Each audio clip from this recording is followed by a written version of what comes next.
Assalamualaikum warahmatullahi wabarakatuh.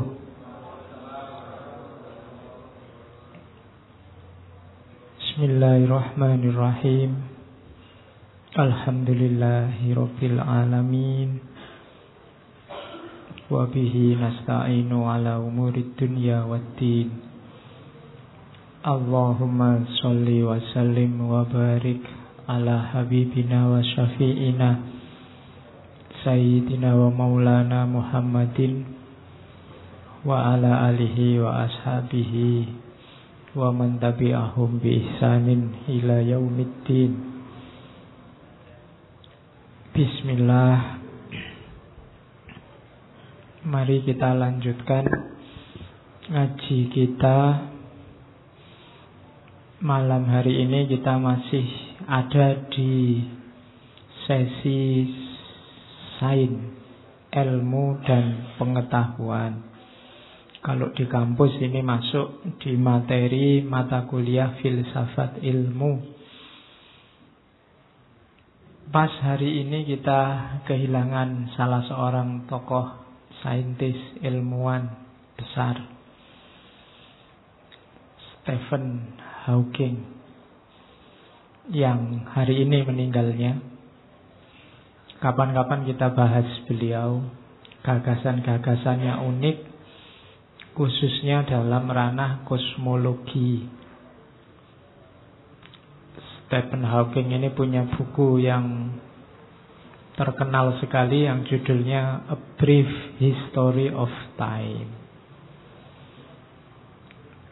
Kalau ada uang, silahkan beli bukunya atau download yang aslinya yang bahasa Inggris. Kelihatannya ada, bisa kalian baca langsung tentang Stephen Hawking itu. Saya tidak tahu kalau yang meninggal orang-orang kayak Stephen Hawking itu boleh dikirimi Fatihah apa enggak. Nyampe apa enggak kalau kita sholat goib atau tahlilan untuk Stephen Hawking.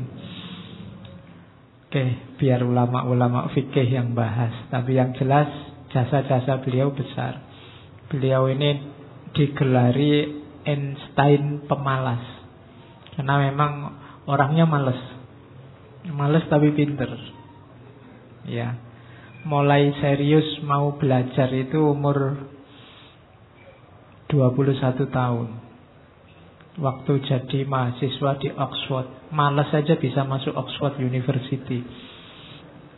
Ya, jadi beliau mulai serius itu ketika memang sejak muda, sejak umur itu didiagnosis punya penyakit saraf. Dan nanti mengalami kelumpuhan total, termasuk ngomong aja tidak bisa. Ngomongnya pakai alat yang ada di kursi rodanya itu. Tapi gagasan-gagasannya luar biasa. Belakangan dia meramalkan mungkin tidak lama lagi peradaban manusia itu akan habis, dikuasai oleh ciptaan manusia sendiri yang namanya artificial intelligence. Jadi kita akan diperbudak oleh mesin. Dan itu tidak lama lagi. Sekarang kan mulai kelihatan. Di mana-mana kita diatur oleh mesin.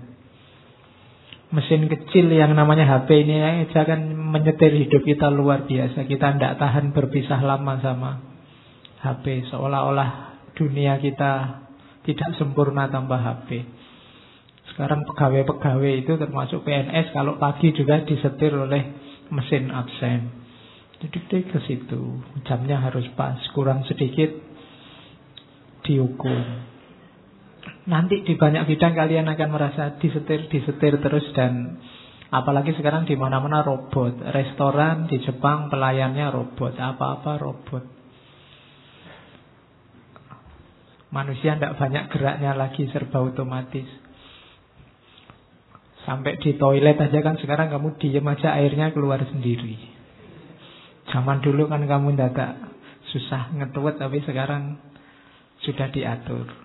Jadi apa-apa dikuasai, namanya artificial intelligence.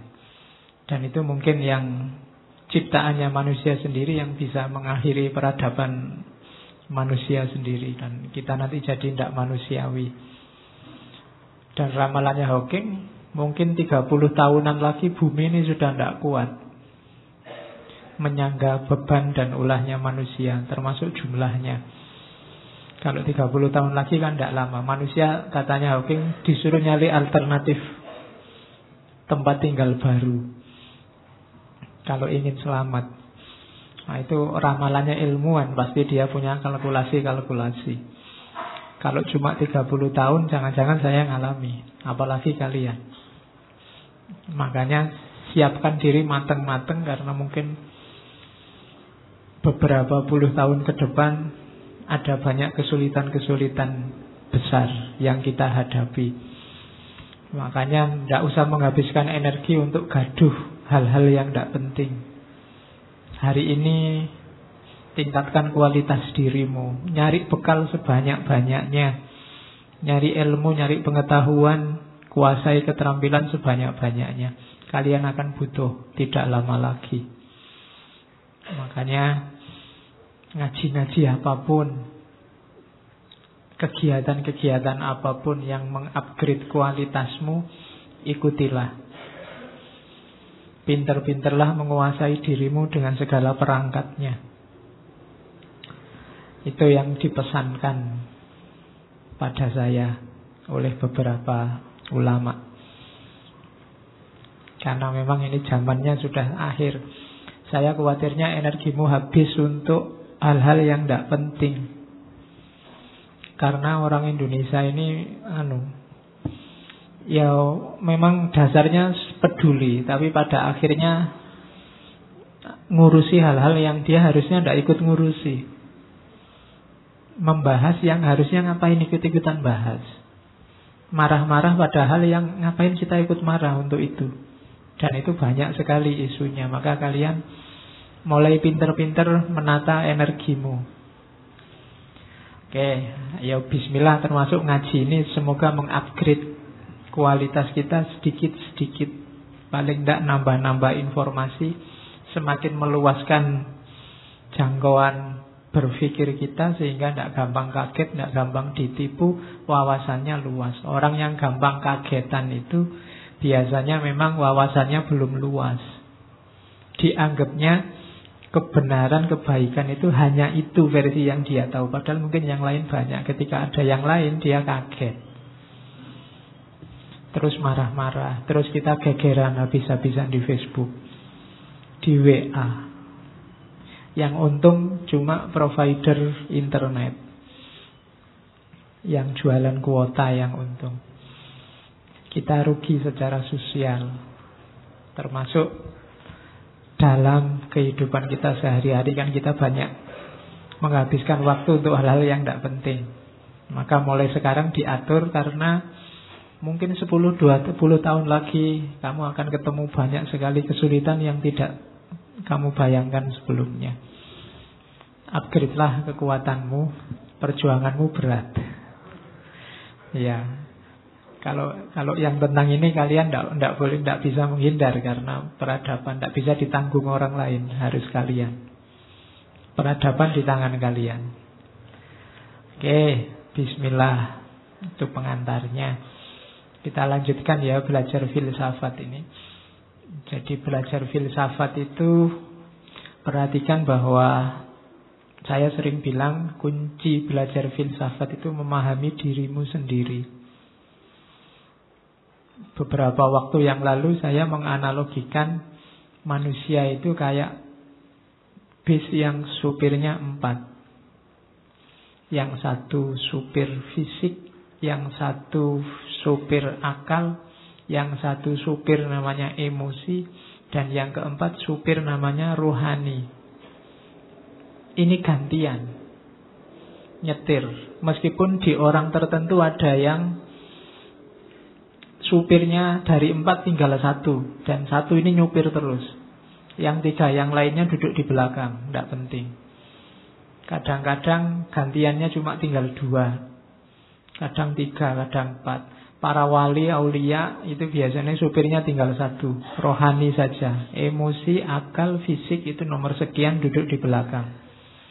Ada orang yang materialistik yang nyetir fisik saja.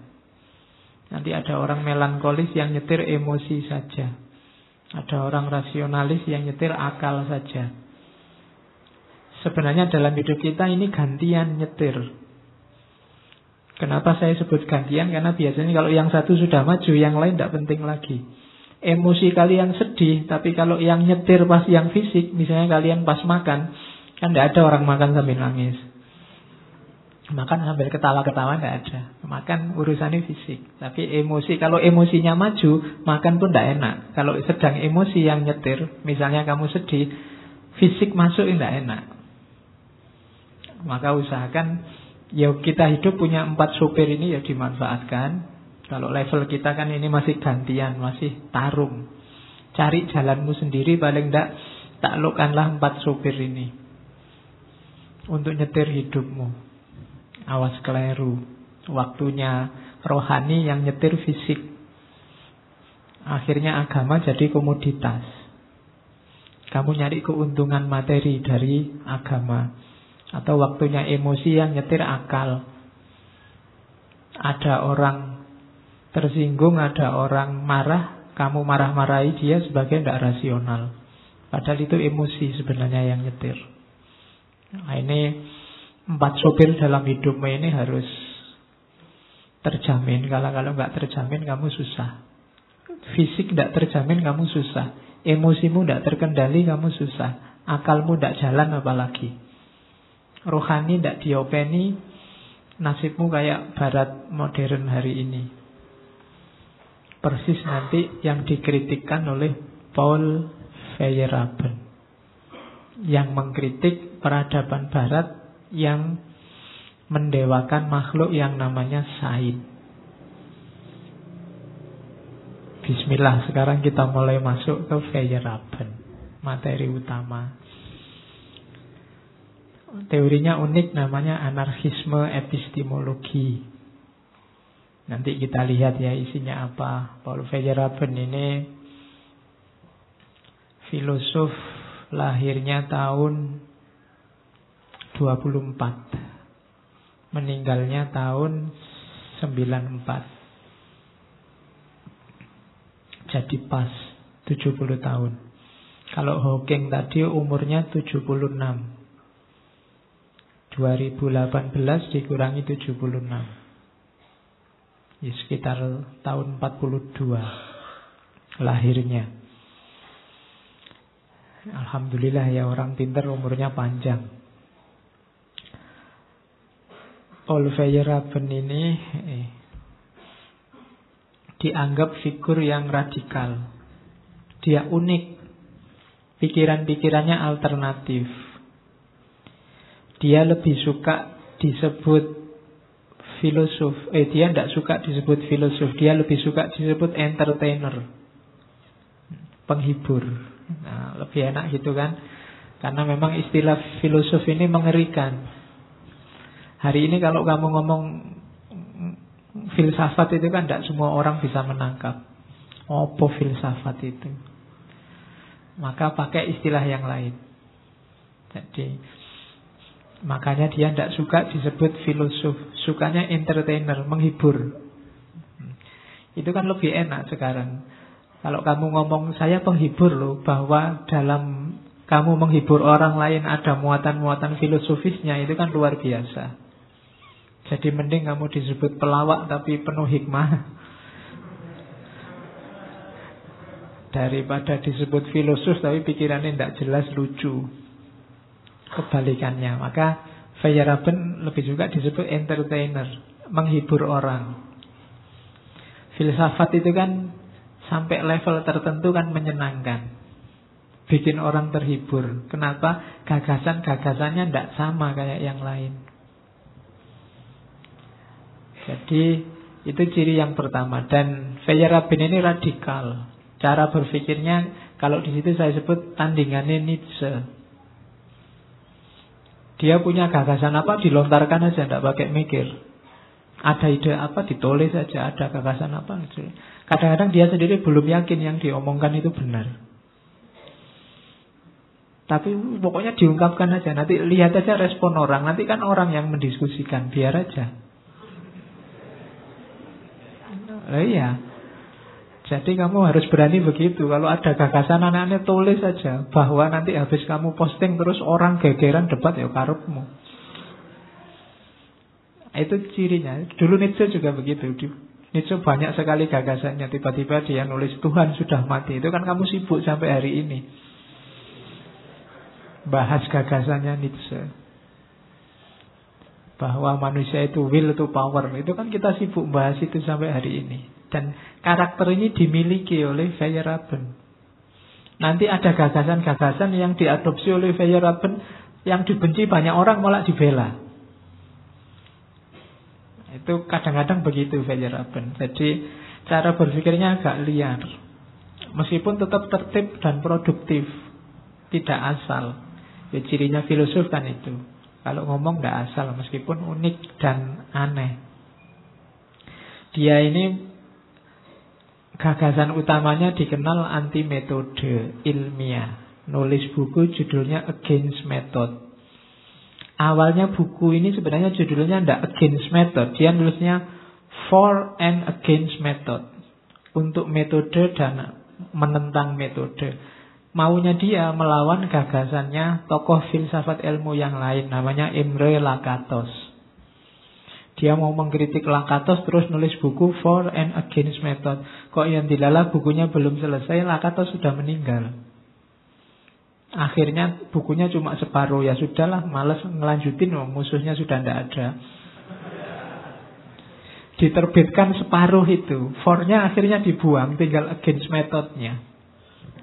Jadi harusnya itu For and Against Method, tapi terus tidak jadilah. Musuhnya tidak ada, tidak seru. Akhirnya tinggal Against Method. Dan itu yang bisa kita akses hari ini. Itu Paul Feyerabend. Jadi orangnya memang sudah unik dari awal.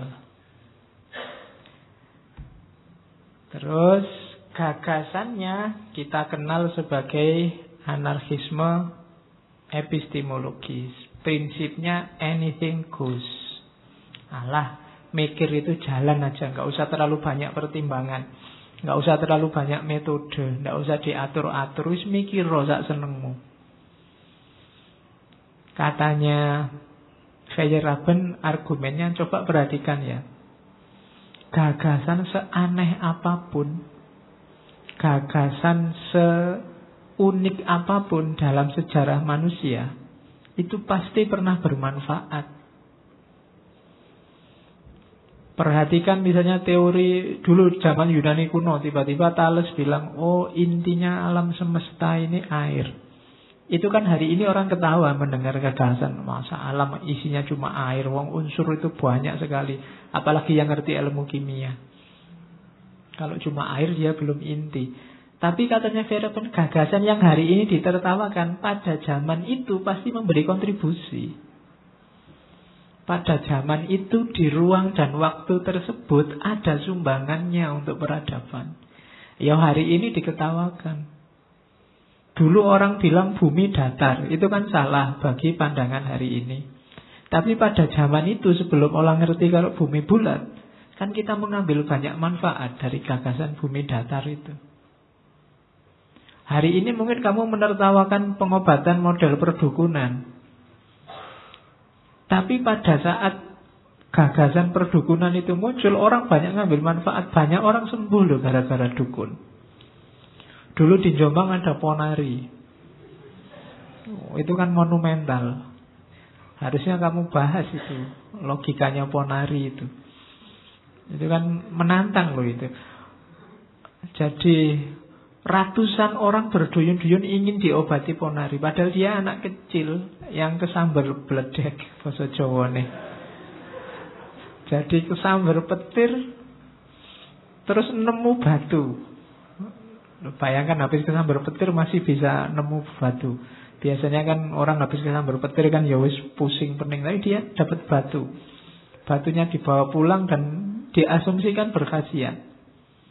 Itu kamu ketawa luar biasa kan. Mungkin bagi para ulama ini musyrik, bagi para filosof ini tidak masuk akal. Tapi buktinya loh banyak orang sembuh. Saya ngalami sendiri, saya orang daerah sana. Ratusan orang ke sana dan yang sembuh juga banyak. Ada manfaatnya teori yang tidak masuk akal itu. Yang menurutmu bid'ah musyrik itu. Ternyata orang bisa sembuh. Bagi yang sakit kan peduli amat. Dianggap musyrik, dianggap bid'ah, yang penting waras. Kan gitu cara berpikirnya orang. Jadi katanya saya benda setiap teori seabsurd apapun pada zamannya dia menyumbangkan sesuatu. Paling tidak menyumbangkan ide, gagasan, unik, alternatif jawaban terhadap kegelisahannya manusia. Jadi itu argumennya, sehingga cara berpikir, metode ilmiah, sains dan yang sejenis itu jangan terlalu dibakukan. Anarkis saja. Biarkan sesuai gayanya masing-masing. Oke. Katanya Feyerabend, ilmu itu seperti seni. Kalau terlalu dibatasi, tidak kreatif, membosankan. Kalau terlalu banyak aturan, membosankan. Maka dia harus dibebaskan dari tata aturan. Kayak kalian baca skripsi itu kan males. Karena apa? Aturannya oke. Dari awal sampai akhir babnya sama semua, latar belakang, rumusan. Kayak gini kan bosen banget. Paling buat jujuk yang kamu butuh aja kamu copy paste. Bagian-bagian tertentu kamu cuekin, kamu loncati. Kenapa membosankan? Tidak kreatif. Coba skripsi itu tidak pakai aturan. Bisa ucap-ucapmu lucu-lucu ya rapopo. Itu mesti iya, mesti menarik. Yang baca juga tertarik. Jajal kamu ngomong apa. Cuma karena banyak aturan itu jadi kaku. Membacanya males. Padahal ilmu itu katanya Feyerabend kayak seni. Seni itu kan harus macam-macam, alternatif, bisa dinikmati. Kalau seni terlalu banyak aturan, tidak jadi seni, tidak ada kreativitas. Kalau lagu kok dibakukan bahwa yang termasuk lagu itu yang dangdut saja, tidak seru. Ya butuh keroncong, butuh sekali-sekali improvisasi Jawa plus dangdut jadi campur sari. Sekali-sekali improvisasi keroncong tambah apa gitu kan menarik. Tapi kalau hanya satu yang dideklarasi sebagai yang resmi, tidak menarik. Statusnya sebagai seni bubar. Dan ilmu itu seni. Ilmuwan berarti ya kayak artis. Kalau artis itu semakin dia keluar dari pakem, dianggap kreatif, semakin dia unggul dikenal. Harusnya ilmuwan juga begitu. Ilmuwan itu jangan terlalu terikat oleh pakem-pakem aturan. Hasilnya membosankan, mengulang-ulang penelitian lama, mengulang-ulang gagasan lama. Coba kalau setiap tulisan, setiap skripsi, setiap jurnal itu ada gagasan baru yang unik, yang luar biasa, yang tidak cuma ngulang. Ya mungkin lebih menarik dunia ilmiah itu. Tapi sekarang kan rasanya dunia ilmiah itu kaku, membosankan. Kalian nulis makalah aja kata pengantar, terima kasih kepada Pak dosen, terima kasih, mocone wae males. Kelihatan formalitasnya. Coba bikin yang unik, yang trik. Itu Feyerabend Yolanda. Iya. Nanti kamu gegeran sama dosen pembimbingmu alasannya ngaji semalam begitu bilangnya Pak. Ya. Ya merubahnya paradigmatik kayak Thomas Kuhn minggu lalu. Kalau kamu sendirian ya nilaimu jatuh sendirian. Harus bareng-bareng. Paradigmanya yang diganti. Jadi meskipun sains itu objektif, titik tekannya jangan di objektivitas, tapi justru di subjektivitas, kreativitas para ilmuwan. Disitulah nanti justru perkembangan ilmu terjadi. Kalau terlalu banyak aturan, ilmu tidak berkembang, hanya mengulang-ulang. muter di seputar itu saja. Coba kalian baca skripsi-skripsi di satu jurusan misalnya, ya isinya kui terus, bulet aja. Pendidikan bahasa Arab di madrasah apa? So, yang lain bahasnya ganti, cuma diganti madrasah itu. Satu madrasah. Ya. Akhirnya pendidikan bahasa Arab di madrasah se-Indonesia ada. Isinya podo, cuma sing beda cuma data madrasahnya tok. Membosankan. Kalau yang tafsir ya nanti semua yang ada di Quran dibahas. Sabar menurut Al-Quran, jujur menurut Al-Quran. Apa yang menurut terus sak tiba macamnya bosen. Gitu loh. Ada kapan saya baca ada semut dalam Al-Quran. Wah, sampai begitu. Qurannya sampai ada semutnya, tidak pernah dibaca mesti. Iya. Oke, jadi membosankan katanya Feyerabend. Padahal ilmu itu kan kayak seni, harus kreatif. Terus. Nah, Feyerabend agak setuju dengan Thomas Kuhn minggu lalu. Dalam hal apa? Incommensurability. Jadi setiap gaya berpikir, setiap paradigma itu punya logiknya sendiri-sendiri, tidak bisa dibanding-bandingkan. Tidak bisa kamu bandingkan nalar kedokteran dengan nalar keponarian tadi. Mana yang lebih unggul tidak tahu. Kalau bagi orang sakit tidak mikir mana yang lebih bagus, yang mana yang menyembuhkan, itu aja yang diperhatikan. Jadi incommensurability yang disetujui dari Thomas Kuhn. Jadi tidak bisa dibanding-bandingkan. Setiap teori, setiap konsep, meskipun tentang hal yang sama, itu masing-masing punya keunikan sesuai perspektif dari teori-teori itu. Yang kedua, kalau di Thomas Kuhn kemarin kan, ketika kita melihat sesuatu itu penuh dengan teori, kita pakai teori. Dilanjutkan oleh Feyerabend, tidak cuma penuh teori atau teori Leiden, tapi juga teori determinate. Disetir oleh teori. Jadi yang membunyikan itu bukan persepsi, tapi teori yang kita pakai. Minggu lalu saya contohkan misalnya melihat orang buang sajen di laut. Itu mungkin kalau ulama fikih melihat, ulama teologi melihat, wow itu musyrik haram. Tapi ulama pariwisata melihat, ya kan ulama kan ahli ilmu, saya ngerti ilmu pariwisata, wow itu luar biasa menarik wisatawan. Ulama ekonomi melihat, wow itu komoditas luar biasa. Mungkin ulama etika melihat, wah tidak etis itu mubadir. Ulama macam-macam, tergantung teori yang kita bawa ke sana. Sama-sama lihat laki-laki perempuan pacaran, yang satu melihat, wah ini bukan muhrimnya, tidak boleh. Yang satu melihat, wah ini ta'aruf. Podo, yang satu lihat muhrimnya, yang satu lihat ta'arufnya. Kalau ta'aruf ada ayatnya, li ta'arufu. Jadi inilah pacaran yang islami. Ternyata hanya menyebutnya saja. Yang satu pakai kacamata ta'aruf, yang satu pakai kacamata bukan muhrim. Nah itu berarti apa? Ternyata kita memahami sesuatu itu teori determinate, ditentukan oleh teorinya.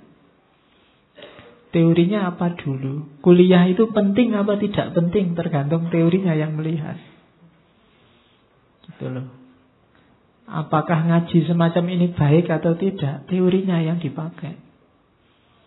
Kalau kamu pakai teori perspektif tertentu, misalnya ngaji itu ya harusnya tentang agama, yang paling utama tentang tauhid, menomorsatukan Allah. Mungkin ngaji ini terlalu buang-buang waktu, tidak penting. Yang penting itu tauhid, yang penting itu teorinya. Jadi perspektifnya.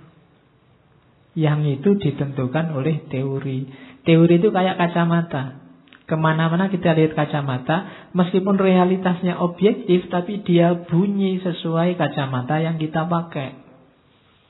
Tembok itu hijau, tapi kalau saya pakai kacamata hitam atau kacamata merah, dia warnanya jadi coklat. Aslinya sih hijau, tapi kacamata kita hitam sih. Kacamata kita merah sih. Apa bisa Pak tidak pakai kacamata? Tidak mungkin. Kalau tidak pakai kacamata, kamu tidak bisa baca. Saya mau lihat orang buang sajen di laut itu apa adanya Pak, tidak pakai kacamata. Begitu kamu nyampe sana, bingung membunyikannya. Pasti pakai kacamata. Kalau saya cuma mau cerita kok Pak, bahwa itu orang pegang makanan terus dibuang gitu saja di laut. Cuma cerita apa adanya. Lu itu juga sudah kacamata. Namanya fenomenologi. Jadi tidak ada yang tidak pakai kacamata. Kenapa? Karena kita berpikir punya pola. Pasti ada teorinya. Meskipun tidak disebut teori secara ilmiah, tapi kita punya pattern, punya pola berpikir. Itu yang menentukan. Oke, terus berarti apa? Yang ngajari kita sebenarnya teori-teori. Teori mengajari kita apa yang dapat kita pahami. Jadi pengetahuan kita yang sekarang terkoleksi di kepala itu bunyi sesuai teori yang kita pakai. Cuma katanya Feyerabend, Thomas Kuhn lebih fokus pada komunitas ilmiah. Mungkin dia takut mau mengkritik teori ilmiah dan metode ilmiah. Kalau di Thomas Kuhn minggu lalu kan, benar atau salahnya ilmu itu kan cuma kesepakatan ilmuwan. Ilmuwan bahasa Arabnya ulama. Kesepakatan bahasa Arabnya ijma. Jadi jangan salah. Ijma ulama itu tidak cuma urusan fikih, urusan sains juga ijma. Dulu para ulama berijma bahwa bumi datar, tapi terus ijma'nya ganti bumi bulat. Nah itu komunitas ilmuwannya yang dilihat oleh Thomas Kuhn. Yang itu dikritik oleh Feyerabend. Ngapain kalau hanya sampai di situ? Emangnya teori ilmiah dan metode ilmiah itu mesti benar? Tidak begitulah. Orang hidup hanya berdasarkan paradigma, itu justru menunjukkan sains tidak berkembang. Jadi kritiknya Feyerabend, ilmuwan besar itu kayak artis besar. Sementara ilmuwan yang ikut saja, meniru saja ilmu normal, paradigma, kebenaran yang berjalan saat itu ya kayak ilmuwan kecil yang ikut ilmuwan besar. Artis pemula yang ikut artis yang sudah besar. Analoginya Feyerabend, ilmuwan besar itu kayak The Beatles. Sementara ilmuwan kecil itu, para pengikut itu ya kayak band-band yang niru The Beatles. Ilmuwan besar itu kayak Michael Jackson. Ilmuwan peniru itu ya kayak yang niru-niru Michael Jackson itu. Yang kalau ngomong logatnya Jawa tapi rambutnya keliwir-keliwir terus pakai itu. Nah, kayak begitu cuma niru. Padahal kalau ingin kita disebut ilmuwan besar harus apa? Tidak ikut begitu saja ilmu normal. Tidak menerima begitu saja apa yang selama ini jalan. Jadi katanya Feyerabend, enggak. Kalau hanya ikut saja, ilmu tidak berkembang. Kita kalau bahasa agama hanya taklid saja. Jadi, jadilah ilmuwan besar. Jangan jadi ilmuwan kecil. Jangan jadi pengikut. Jangan jadi band-band pengikut. Kalau band-band ikut-ikutan itu kan paling, kalau show ditampilkan di awal. Nunggu band yang aslinya tampil. Itu pun gak ada yang dengerin biasanya. Tiwas teriak-teriak latihan sampai capek, waktu show gak ada yang lihat. Apalagi kalau show-nya dilama-lamain karena band aslinya masih siap-siap. Itu bisa dilempari batu kamu. Itu resikonya ilmuwan kecil, hanya ikut-ikutan. Jadilah ilmuwan besar.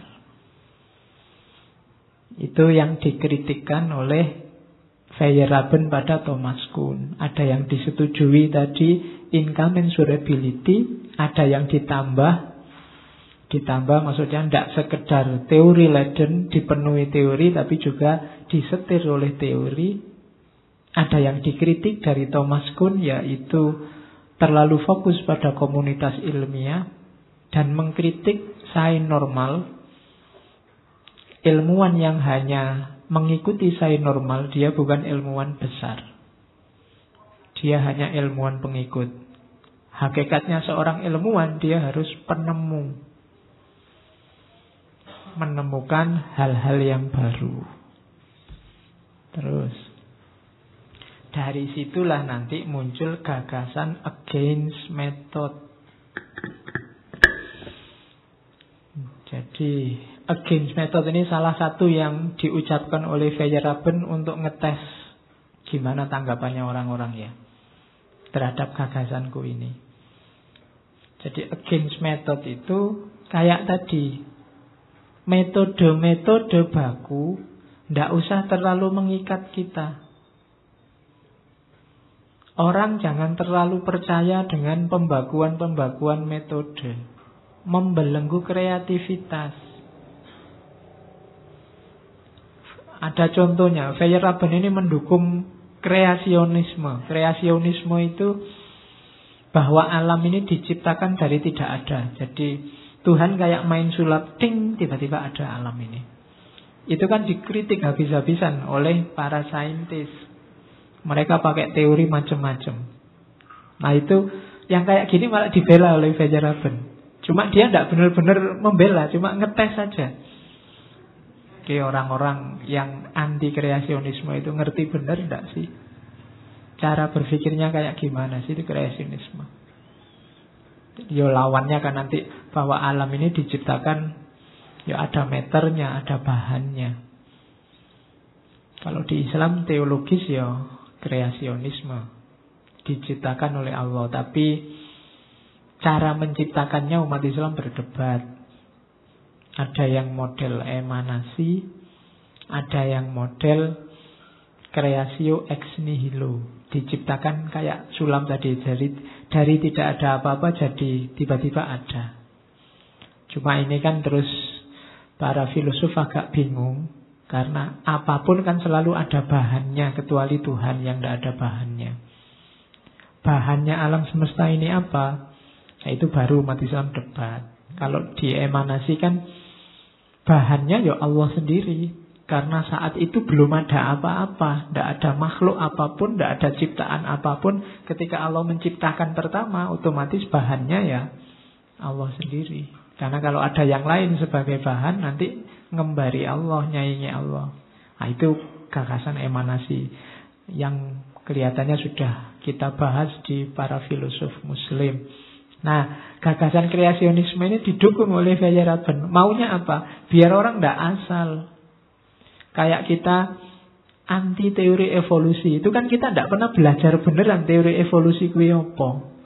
Yang penting tidak cocok kalau manusia itu dianggap dari kera itu dok kan. Kita sering tidak kritis. Terus yang lain ikut semua. Ya saya tidak mau kalau dianggap dari kera kan gitu. Padahal mirip loh ya. Loh kamu diakui atau tidak lah, kan paling mirip kalau sama kera. Kalau Darwin ngomong manusia itu terbuat dari cacing, itu malah nggak nyambung. Terlalu jauh kalau sama cacing. Tapi kalau sama monyet kan mirip. Kamu nanti pulang coba berkaca. Nanti kan rodok mirip. Cuma kita tidak pernah belajar apa sih teori evolusi itu. Kayak gimana Darwin, kita dengar ada yang missing link. Missing link itu di mana, bagian apa?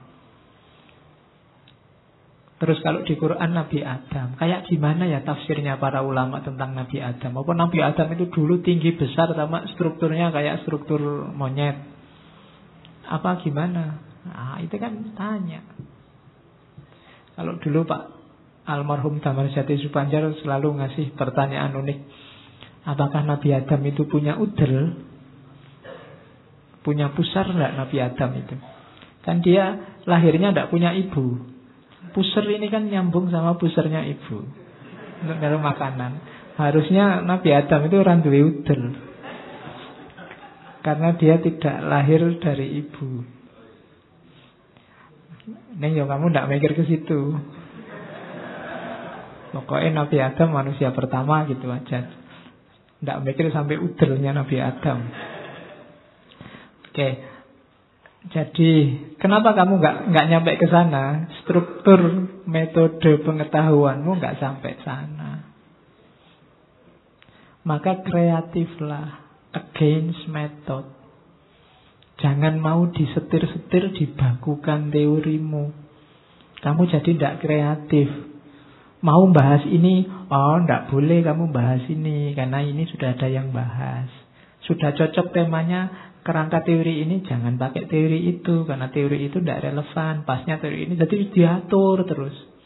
Sampai kesimpulan kamu diatur. Kesimpulan jumlahnya berapa, cocok tidak sama masalahnya kalau kesimpulan. Saya kan sering gitu ujian skripsi, rumusan masalahnya berapa? 2. Kok kesimpulannya banyak? Mahasiswanya nih, oh iya Pak, harusnya 2 ya Pak. Iya, itu kamu mau aja diatur-atur. Mbok jawaban, saya semula pertanyaannya 2 Pak, tapi nemu jawaban banyak ya Pak. Eman-eman kalau nggak saya cantumkan. Cuma kan kamu mesti rawani jawab ngono. Jadi manut saja apa kata-kata yang ngatur. Sekali-sekali pakai Feyerabend, against method. Tidak penting Pak cara saya gimana, saya nemu ini loh, temuan saya penting ini. Loh itu kan luar biasa kamu bisa jawab begitu. Oke. Jadi apa sih maunya Feyerabend? Tidak, yang tidak anti sains. Yang dianti apa? Dogmatisme, arogansi dogmatik para ilmuwan, para saintis. Jadi nanti dia pakai kalimat don't take yourself so seriously. Jangan terlalu serius dalam dunia sains. Wong sains itu cuma salah satu mode, salah satu gaya, salah satu perspektif menghadapi realitas. Kita kadang-kadang kan menganggap kalau sudah ilmiah itu sudah luar biasa. Tidak, ilmiah itu hanya salah satu mode, salah satu gaya mendekati realitas. Gaya yang lain banyak. Tidak harus ilmiah. Dan tidak selalu yang ilmiah lebih benar dan lebih baik. Banyak ilmiah yang malah merusak. Banyak ilmiah yang malah ngaco. Maka don't take yourself so seriously. Kalau bahasa Jawa ini mungkin ojo mantep-mantep, ojo serius-serius. Santai saja. Tidak usah marah-marah kalau ada orang ngomong tidak ilmiah. Sekarang kan ilmiah itu kan bagimu metode ilmiah yang kaku, termasuk referensinya ya tokoh-tokoh ilmiah barat. Kalau referensinya masih Ghazali, referensinya masih, kan kamu nganggapnya tidak ilmiah. Itu masih deso Pak, masih ada ayatnya Pak, kurang keren Pak. Yang keren itu kalau ada kata-kata atau tokoh-tokoh barat, referensinya Habermas, referensinya Foucault, itu kan kamu merasa wah luar biasa. Tidak, itu cuma salah satu gaya, salah satu perspektif. Jangan terlalu serius. Itu yang bikin kamu mudah tertekan kan. Kalau diskusi tiba-tiba temanmu, menurut saya sebagaimana kata-kata Foucault, itu kamu nggak wani bantah wis. Ya kan? Sebagaimana saya baca di bukunya Habermas, itu semua anggap wis bener wis kalau sudah begitu. Dan itu dulu pernah tak praktekkan zaman saya jadi mahasiswa baru. Jadi kalau diskusi sudah mau kalah, saya baca di bukunya Nurcholish Madjid itu. Wow. Sudah wis, koncone wis rawani bantah kalau sudah keluar kayak gitu. Itu salahmu sendiri, kamu terjebak gaya ini. Jadi akhirnya mudah dibohongi. Padahal ya mungkin iya, wong aku ya ora tau maca Nurcholish Madjid. Dikarang wae kan ya, ngomong ya percaya wae. Atau karanglah menurut buku tentang hermeneutik yang dikarang oleh Josh sapa ngono. Sing penting bahasa Inggris itu ora percaya. Wong kita sukanya gitu toh, terpesona oleh referensi tokoh-tokoh besar. Dan sebagian besar kita tidak tekun baca. Jadi kalau dibohongi semacam itu ya manut aja. Ya. Kalau tidak percaya ya, kalau ada hukum apa itu menyalahi undang-undang KUHP pasal sekian itu orang males ngecek, tapi begitu ada kata-kata itu kan percaya wae. Wah, KUHP lo itu. Padahal kalau dicek KUHP bagian mana yang punya gitu. Tidak ada. Tapi kamu mengkerut mesti kalau ada orang diskusi sudah ngomong begitu. Oke, maka against method. Bahasa lain dari kritislah. Jangan diterima saja apa-apa, seriuslah. Itu kalimatnya dari against method yang saya cuplik. One can show the following. Given any rule, however fundamental or necessary for a sign, there are always circumstances when it is advisable not only to ignore the rule but to adopt its opposite. Jadi orang bisa melihat hal berikut, bisa menunjukkan hal berikut. Given any rule, misalnya ada satu aturan ilmiah, betapapun fundamental dan pentingnya teori ilmiah ini bagi sains, selalu ada situasi yang advisable, yang bisa dipertimbangkan lagi. Tidak hanya untuk cuek pada teori ini, tapi juga untuk mengambil teori yang sebaliknya. Kenapa? Setiap teori ada keterbatasannya. Apalagi teori yang hubungannya sama manusia, tergantung. Saya sering bilang dunia ilmu itu dunia yang banyak syaratnya. Teori A bisa kamu salahkan dengan memasukkan dalam situasi yang berbeda. Kalau kamu bilang misalnya, Pak, ini saintifik loh Pak, matahari selalu terbit dari timur. Loh, dalam situasi tertentu nanti dia terbit dari barat. Kan bisa. Air itu kalau dididihkan 100 derajat dia mendidih. Ya tergantung air apa dulu. Air tertentu butuh 120, air tertentu butuh 400 derajat air tertentu. Jadi macam-macam. Teori apapun. Masyarakat desa itu cenderung rukun, kerjasama, tidak materialistik. Ya teori itu benar untuk desa tertentu. Desa yang lain sekarang perhitungan. Kamu mau KKN aja kayak mau nyari kos-kosan baru. Nah, berarti apa? Selalu ada pengecualian. Jadi gampang kalau mau meruntuhkan teori sains itu. Cari perspektif yang berbeda atau kebalikannya. Pasti ketemu. Kenapa? Realitas ini kompleks. Kamu bisa nyari contoh kebalikannya untuk teori apapun. Dan sama-sama bisa benar. Kalau tadi saya bilang sebentar lagi dunia ini kacau. Kamu juga boleh. Anda Pak, sebentar lagi dunia semakin tentram Pak. Loh banyak bencana loh. Lah iya Pak, banyak bencana, banyak yang mati. Semakin sedikit orangnya Pak. Tinggal kamu bolak-balik, orang ngomong pasti bisa. Nah, jadi teori apapun cari kebalikannya pasti bisa. Maka jangan fanatik sama teori. Against method.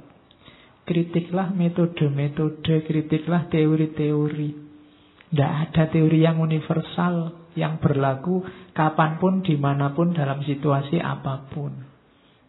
Nah, itu against method. Bahkan dia bilang bahwa kadang-kadang mengkritik teori hari ini itu pakai teori lama juga mungkin. Saya tidak baca detailnya, kamu baca sendiri ya. Contohnya dia, misalnya teorinya Aristoteles dan Ptolemeus yang bilang bahwa bumi ini pusatnya alam semesta, matahari yang muter. Jangan dikira ilmuwan nanti siapa? Kopernikus yang bilang bahwa justru yang muter itu bumi, matahari yang diam, diputeri. Ini sebenarnya dulu sudah ada yang ngomong itu, cuma dulu diketawain. Pitagoras itu di kalimatnya. Pitagoras sudah ngomong ini dulu, bahwa bumi ini berputar. Tapi zaman dulu dia diketawain. Kenapa? Mungkin kalah level sama Aristoteles sama Ptolemeus. Nanti belakangan ketika Kopernikus menemukan bahwa bumi itu bergerak. Ini kan sebenarnya teori lama yang diulang lagi. Jadi ternyata setiap teori tidak urusan mana benar mana salah. Perspektif, pijakan teori yang dipakai. Jangan-jangan besok sekarang kan ada orang mempropagandakan lagi bumi datar. Loh ini mungkin lama-lama mereka juga punya argumen. Coba kamu baca bukunya. Itu kalau banyak yang suka terpengaruh mungkin bisa ikut. Ya mungkin yang bumi bulat sementara ini masih bisa jawabi. Tapi mungkin siapa ngerti besok tidak bisa lagi. Jadi ternyata itulah karakternya sains. Bahkan teori lama yang sudah dianggap salah pun bisa dibangkitkan lagi versi baru jadi benar. Itu karakter peradabannya manusia. Itu kan kayak dulu belajar filsafat sejarah, ternyata sejarah itu muter aja, bolak-balik aja. Dulu teorinya apa, sekarang apa. Jangan dikira pluralisme itu teori baru, era postmodern, enggak. Kamu belajar spiritualitas, teori-teori spiritual lama itu banyak yang pluralis. Di situ disebut misalnya teorinya hermetisme yang nanti dihidupkan lagi oleh Newton. Hermetisme itu aliran Yunani, tapi banyak dapat pengaruh dari Mesir kuno. Nanti tokohnya namanya Hermes Trismegistus. Hermes yang punya 3 keagungan, 3 kebesaran. Ini aliran spiritual sebenarnya, yang gagasan-gagasannya rumit, tapi nanti menginspirasi Newton, menghasilkan teori-teori yang baru.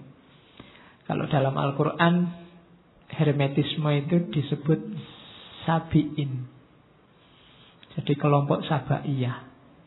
Yang ini alirannya banyak macam-macam, luar biasa. Minggu depan kita mungkin singgung sedikit itu di Sedusenasur ketika ngomong Saintia Sacra. Jadi ada kritik dari masa lalu ternyata bisa dihidupkan lagi hari ini.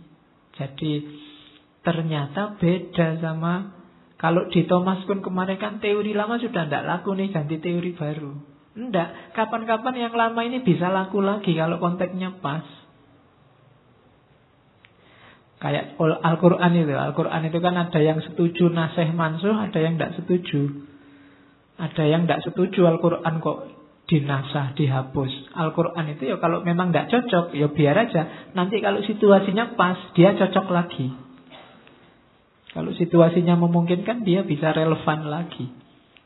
Nah itu ada di teorinya Feyerabend, bahwa teori lama bisa dihidupkan lagi untuk perspektif yang lebih baru. Oke, ini kritiknya yang keras lagi. Sains itu di dunia modern kayak agama baru. Nanti di tulisan Feyerabend dia mengagumi Galileo. Galileo itu berani menentang gereja demi ide-ide sainsnya. Karena gereja sangat mengungkung zaman itu. Apa yang diperjuangkan oleh Galileo dengan menentang agama sains. Cuma hari ini katanya Feyerabend kebalikannya. Justru yang jadi kayak agama itu sains. Sains posisinya sekarang kayak agama. Semua yang tidak saintifik, yang tidak ilmiah dianggap masih kuno, masih belum beradab, masih ndeso. Jadi sains hari ini menentang kreativitas dan imajinasi. Itu penjelasan tadi kan. Sains terlalu mengekang. Kemudian sains tidak hanya mewajibkan setiap orang percaya hal yang sama, tapi juga berpikir dengan cara yang sama. Jadi kita disuruh mempercayai hal yang sama, berpikir dengan cara yang sama. Alurnya juga diwajibkan dengan pola itu. Kalau tidak begitu dianggap tidak ilmiah. Ilmiah itu kan nyari masalah dulu, terus mengajukan hipotesis, terus menguji, terus menyimpulkan. Kalau yang tidak kayak gini dianggap tidak ilmiah. Apa tidak mungkin orang tiba-tiba nemu kesimpulan? Kan bisa saja. Nggak ada masalah tiba-tiba, wah ada ide, itu kan kayak kesimpulan tiba-tiba. Masalahnya tidak jelas. Nanti terakhir ya kita ketemu ilmu laduni itu bisa polanya begitu. Tidak ada angin, tidak ada hujan, tiba-tiba iya. Kayak Newton itu kan nggak pernah merumusan masalah tentang gravitasi, tidak ada. Ya dia lihat apel jatuh itu aja. Iya ya. Muncul gagasan gravitasi, itu tidak pakai hipotesis, tidak pakai rumusan masalah. Cuma hari ini kan kamu diatur ini. Hipotesisnya apa, rumusan masalah apa, kerangka teorinya apa, dan kamu bingung. Semuanya serba kaku kayak agama. Kalau syarat dan rukunnya nggak terpenuhi dianggap tidak sah. Wah ini kurang manfaat dan kegunaan. Terus kamu bingung lagi. Rumusan masalahnya tidak jelas, kamu bingung lagi. Dari A sampai Z diatur. Makanya katanya Feyerabend, sains ternyata jadi agama baru. Ada ritual-ritualnya. Kayak kamu kuliah itu kan ada ritual-ritualnya, ada absennya nanti. Masuk surganya ya kalau kamu wisuda. Ya, nanti amal baik, amal burukmu akan diperlihatkan lewat transkrip nilai. Ya kan, kayak agama itu ya. Jadi kalau banyak amal baik nanti ijazahnya kamu terima pakai tangan kiri, pakai tangan kanan. Kalau amal jelek pakai tangan kiri. Oke. Dan tidak menerima perbedaan. Pak, saya mau neliti ilmu santet, Pak. Tidak bisa. Santet tidak ilmiah, tidak bisa. Wis. Ilmu gaib, Pak, tidak bisa. Pak, saya mau penelitian partisipatif tentang pesugihan babi ngepet, Pak. Raiso. Tidak boleh. Ya kan, yang diterima apa sains hari ini? Yang empiris dan yang rasional. Jadi yang ada faktanya dan yang masuk akal. Yang tidak ada faktanya tidak. Kalau objeknya tidak ada faktanya, harus dibuat seolah-olah ada faktanya. Kamu bahas surga neraka, ya harus kamu jelaskan seolah-olah surga neraka itu ada di depan matamu. Penjelasan abstrak tidak diterima, tidak masuk akal. Nah itu sains hari ini katanya Feyerabend. Dia tidak toleran terhadap perbedaan. Kamu menyalahi prosedur langsung dianggap salah, padahal mungkin isinya benar. Nah, itu kritiknya. Jadi rasa benar sendiri dan arogan dari banyak ilmuwan. Hari ini kamu ditindas habis-habisan oleh arogansi ilmuwan. Mereka lah yang menguasai benar atau salah. Kadang-kadang kamu yang neliti sudah lihat sendiri, tapi kalau ilmuwannya nggak setuju dengan itu, ya kamu dianggap salah. Jadi agama sekarang, agama yang dulu menindas, terus digantikan posisinya oleh sains. Sekarang kebalikannya, sains yang menindas. Itulah yang bikin kamu stres berhari-hari waktu nggarap skripsi, nggarap tesis. Kamu mengalami penindasan. Iya, kamu kan tidak bisa. Pokoknya saya mikir apa tak tulis gitu aja loh, Pak, kan tidak boleh. Aturannya dulu, rumusnya dulu, tata tulisnya dulu kan gitu. Jangankan itu kamu salah nulis footnote, kurang titik 2, kurang tanda kurung itu kan kamu juga dimarahi ya bisa-bisa. Kamu kan tidak bisa jawab, alah Pak kurang titik 1 aja, Bapak paham toh? Ya sudah, ya itu maksudnya. Kamu kan tidak bisa begitu, tetap dimarahi. Jadi sains jadi agama baru. Maka ini kalimatnya unik dari Feyerabend. The separation of state and church must be complemented by the separation of state and sign. That most recent, most aggressive, and most dogmatic religious institution. Dulu di Barat ada pemisahan negara dan gereja, urusan sehari-hari dengan urusan agama. Itu belum katanya, dilengkapi lagi dengan pemisahan antara negara dan sains. Urusan sehari-hari dengan ilmu pengetahuan. Karena ilmu pengetahuan rasanya berjarak. Sama kayak agama dulu. Agama dulu dominan menindas urusan kita sehari-hari. Sekarang sains melakukan hal yang sama. That most recent, most agresif, yang paling baru kan menindas kita sains. Dia paling agresif. Dan kayak agama, sangat dogmatis. Teori-teorinya sangat dogmatis. Kadang-kadang kita lebih mementingkan teori daripada realitas. Teorinya begini ya, teorinya begitu ya, dan seterusnya. Contohnya kan banyak. Misalnya hari ini ada siswa nakal, terus dijewer oleh gurunya. Pakai teori psikologi tertentu yang dimarahi gurunya sekarang. Guru ini tidak manusiawi, pendidikan yang tidak humanis, ketemunya gitu. Yang disalahkan guru nih. Padahal zaman saya sekolah lu tidak cuma dijewer, bisa dipukul. Kalau hari Senin harus baris, dipukul penggaris kalau kukunya panjang. Untung tidak tak laporkan HAM dulu. Sekarang anak bisa lapor. Kenapa begitu? Ada teori yang membackup-nya. Jadi ternyata apa-apa sekarang dogmanya pakai dogma sains, dogma teori. Maka katanya Verhoeven, sudahlah, dulu agama diceraikan dari kehidupan. Lahirlah sekularisme. Sekarang ya sains ceraikan aja. Sains biar diurusi orang-orang kampus. Hidup kita sehari-hari tidak usah disibukkan dengan sains. Sama kayak dulu tidak usah disibukkan dengan agama. Nah, itu sarannya Feyerabend begitu. Tidak tahu kalau agama dipisah dari negara, dari urusan sehari-hari, namanya sekuler. Kalau ilmu dipisah, tidak tahu namanya apa. Tapi ini kritiknya pada sains. Terus, padahal katanya Feyerabend, kenyataannya seperti ini. Sains itu indah. Katanya Feyerabend, Einstein itu sebelum menguji teori relativitasnya menyatakan bahwa ia tahu teorinya benar karena it was beautiful.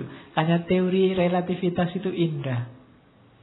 Maka katanya Feyerabend, sains itu berarti apa? Sains itu sesuatu yang indah. Kalau dibakukan, didogmakan, jadi jelek.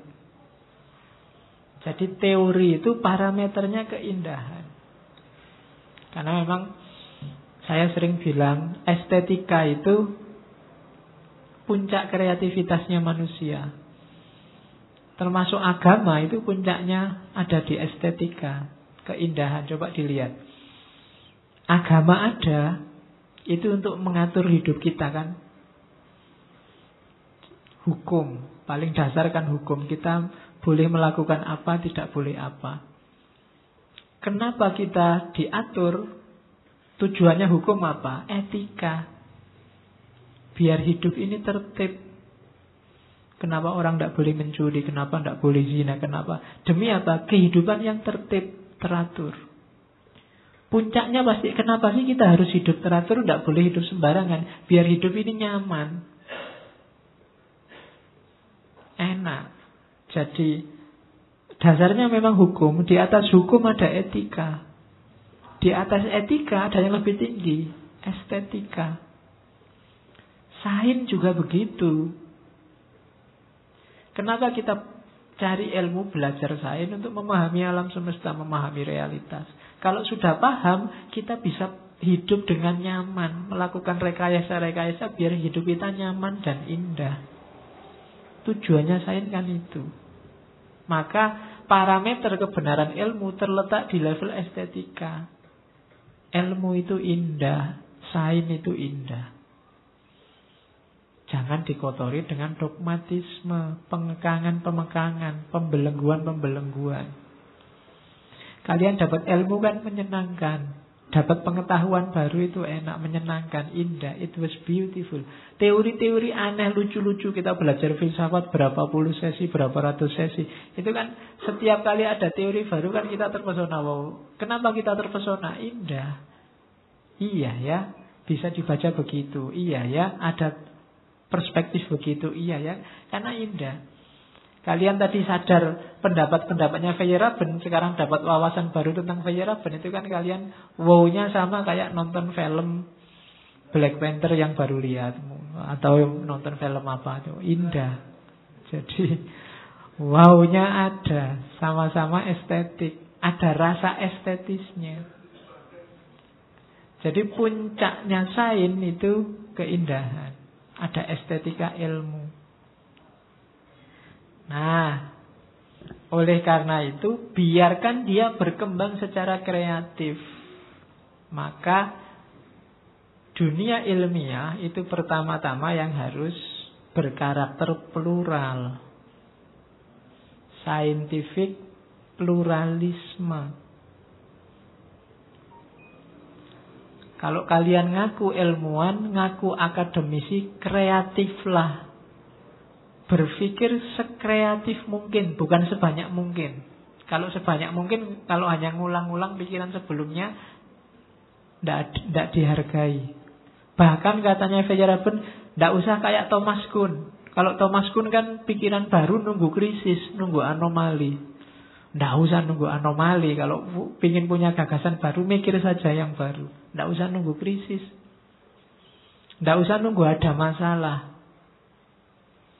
Ngaji ini lancar-lancar saja. Terus kamu santai kan, tidak mikir. Pokoknya dijalanin aja. Harusnya kamu tetap kritis, tetap kreatif. Pak, mau dimodifikasi ngajinya masing-masing usul. Mungkin ngajinya dipindah di lapangan saja Pak. Dipindah di... Itu kan kreativitas namanya. Atau tidak usah pakai slide Pak. Besok slide-nya diganti film aja Pak. Atau itu kan kreativitas. Biar tidak monoton. Nah, tidak usah nunggu krisis. Nah nanti kan jadi bingung kita Pak.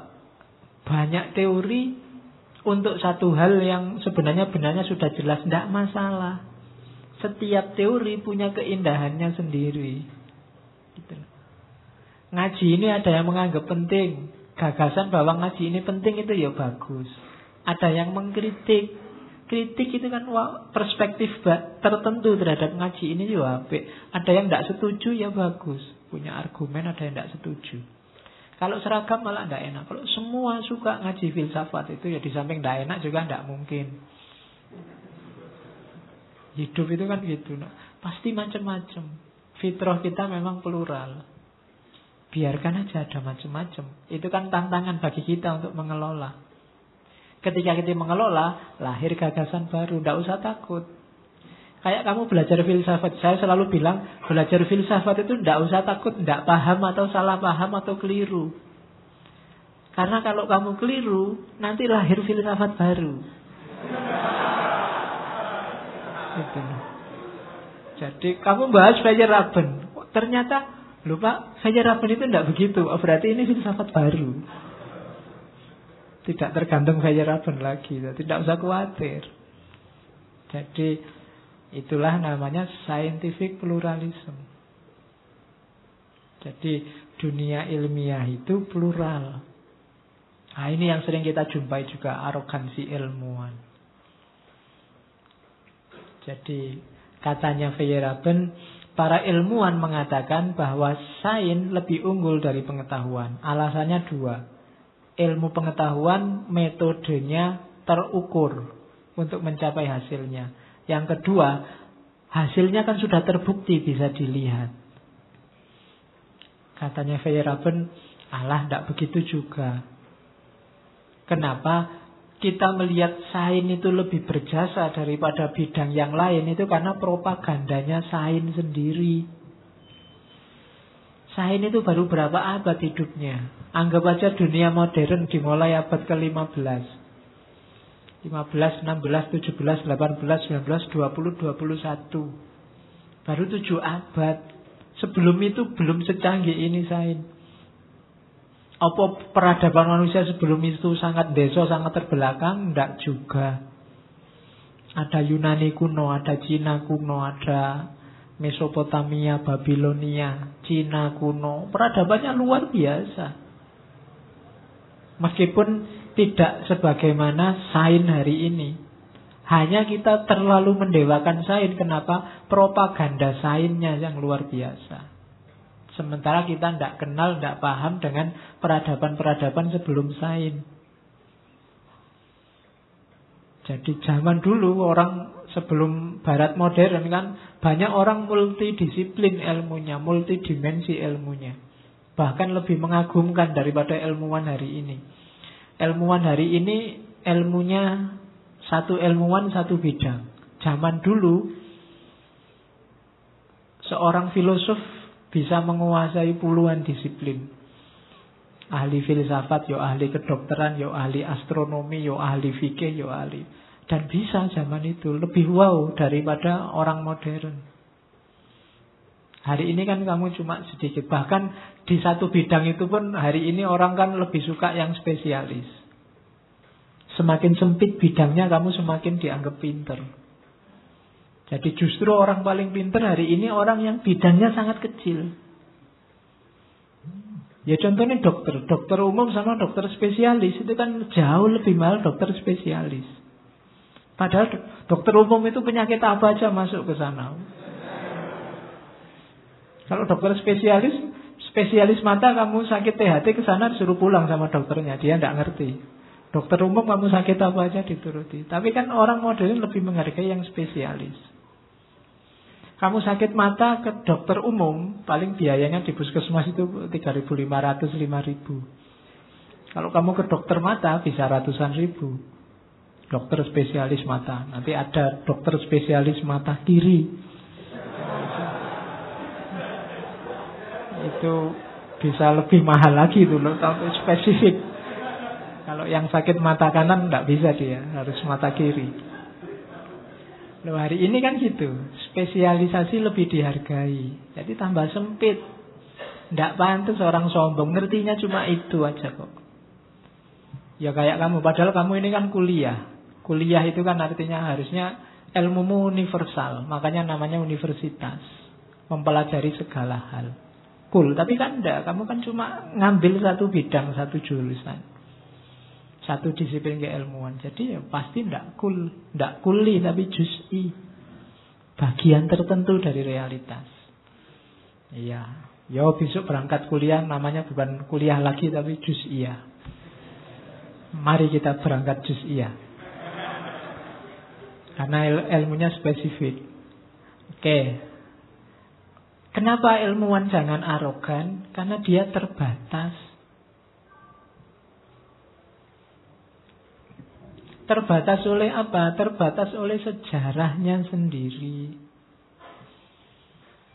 Jadi ilmuwan itu tergantung juga dengan alam sosial, alam lingkungan, instrumennya, sponsornya, temannya, asistennya, lembaganya banyak. Jadi dia terbatasi oleh banyak hal. Makanya jangan arogan. Jangan merasa kalau sudah ilmuwan itu sudah derajatnya luar biasa. Enggak. Dia juga terbatas. Secanggih-canggihnya seorang ilmuwan, wawasannya terbatasi oleh keterbatasan dirinya sendiri. Kapasitasnya, kemampuan berpikirnya, teman-temannya, kekayaannya. Mungkin pinter tapi modalnya kurang sehingga bisanya ya neliti yang kecil-kecil. Atau modalnya besar tapi kemampuan otaknya nggak nyampe. Macam-macam keterbatasan oleh sejarahnya masing-masing. Jadi sains yang dibangga-banggakan itu ternyata sangat limited. Sumber limited yang pertama ilmuwannya sendiri. Ini yang jarang disadari orang.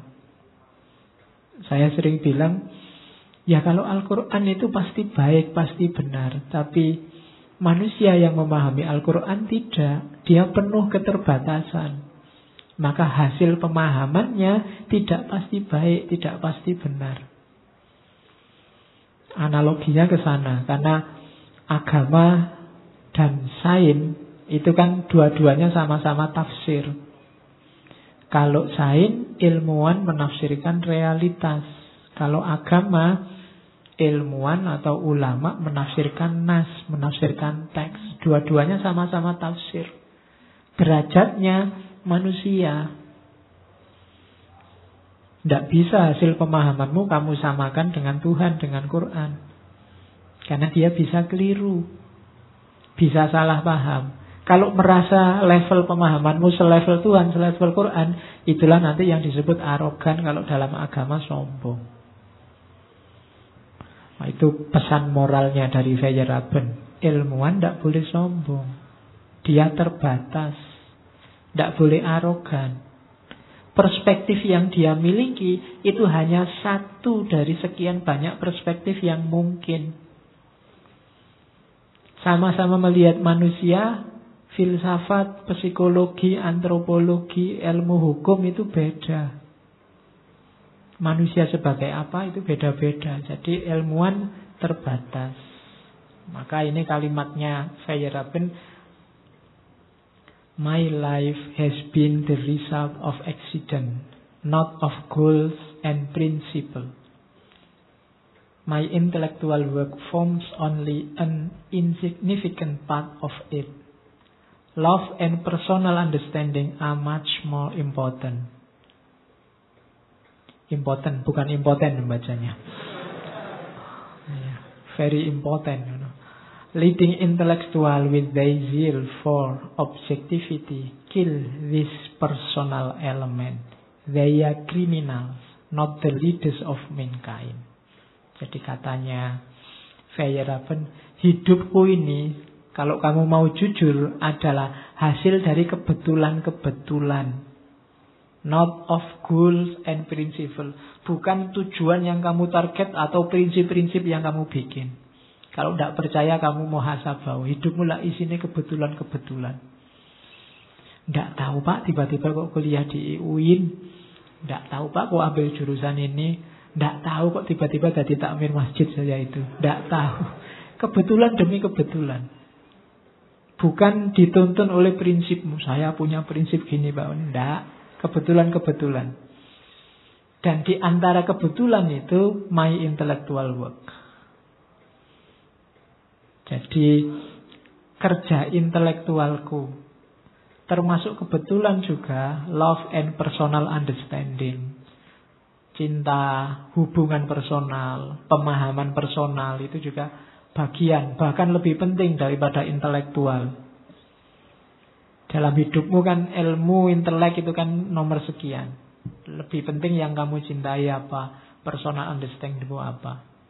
Sementara di sisi lain, leading intellectual with their zeal for objectivity kill this personal element. Unsur-unsur individualku yang luar biasa, yang ada cintanya, ada pemahaman personalnya, ada intellectual worknya, itu seringkali dihancurkan oleh leading intelektual, para ilmuwan, tokoh-tokoh intelek besar, para pemimpin, pionir-pionirnya intelek.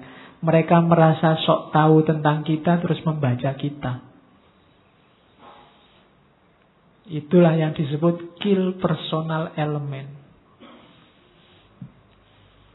Kamu muslim ya? Alah muslim ya mesti teroris, ngamuan misalnya. Lah itu sains itu senengannya gitu, melakukan klaim membunuh personalitas kita. Cinta, hubungan pemahaman kita terhadap hidup, pemaknaan kita terhadap hidup. Kayak tadi orang berobat ke Ponari, orang buang sajen di laut, itu kan dihakimi oleh para ilmuwan. Katanya Feyerabend, they are criminal. Mereka ini para kriminal, penjahat ini. Not the leader of mankind, bukan pemimpinnya manusia. Mereka mengebiri kemampuan berpikir kita. Mereka membatasi hidup kita. Mereka membaca hidup kita versi mereka dan kita disuruh ikut mereka. Mereka kriminal. Nah, ini silahkan dilaporkan Feyerabend. Kriminalisasi ilmuwan dan ulama. Oh, ini terang-terangan dia ngomong daya kriminal. Itu kan kriminalisasi namanya. Tapi menurut Feyerabend itu loh dosanya para ulama, para ilmuwan. Tidak mau tahu tentang personalitas kita. Wong kita itu punya sejarah sendiri, punya perspektif sendiri. Dipaksa harus membaca sejarah versi mereka. Kita yang lebih paham siapa diri kita, tapi kita disuruh membunyikan diri kita versi mereka. Daya kriminal. Mereka yang membunuh kita. Nah, itu katanya Feyerabend. Cari kalimat ini di buku Who is Who in Amerika. Oke. Ilmuwan historis, ilmu juga historis. Menurut Feyerabend tidak ada metodologi yang bisa tahan terhadap perubahan. Karena sejarah itu kompleks. Maka tidak masuk akal mengharapkan ilmu dapat diterangkan hanya atas dasar beberapa hukum yang simplistik dan superficial. Metode itu tidak bisa mengakomodir semua realitas. Teori itu hanya mencakup bagian tertentu dari realitas. Oleh karena itu dia bacalah sesuai porsinya. Sejarah ilmu pengetahuan tidak hanya terbatas pada fakta-fakta, tapi juga berisi ide dan interpretasi terhadap fakta. Permasalahan yang timbul juga termasuk karena kesalahan interpretasi atau interpretasi yang bertentangan dan sebagainya. Jadi, kalau kita lihat sejarah ilmu, setiap ilmu, setiap ide itu ada wadahnya sendiri-sendiri. Saya sering menganalogikannya dengan senjata. Setiap teori itu senjata sendiri-sendiri yang bisa digunakan untuk konteksnya masing-masing. Tidak bisa untuk semuanya. Kalau pisau yang dipakai ngiris-ngiris, tidak bisa dipakai nembak jarak jauh. Tidak bisa dipakai ngebom. Kalau debat ya senjatanya argumen.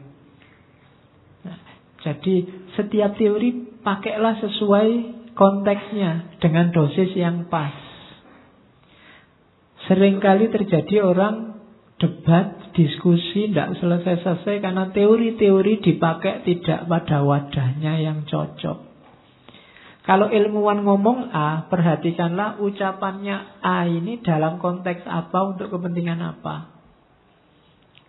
Kalau seorang tokoh ngomong B, ini diucapkan kapan, untuk kepentingan apa. Itu penting. Disitulah porsi dan proporsinya.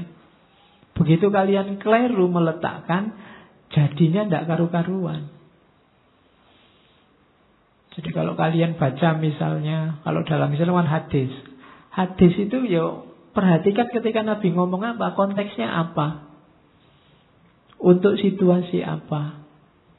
Biar kita paham makainya kapan. Kalau ada ayat Al-Ma'idah 51 contohnya, dulu kan gitu rame. Perhatikan ayat itu turun kapan, untuk kepentingan apa, dalam situasi apa. Itu lebih cocok.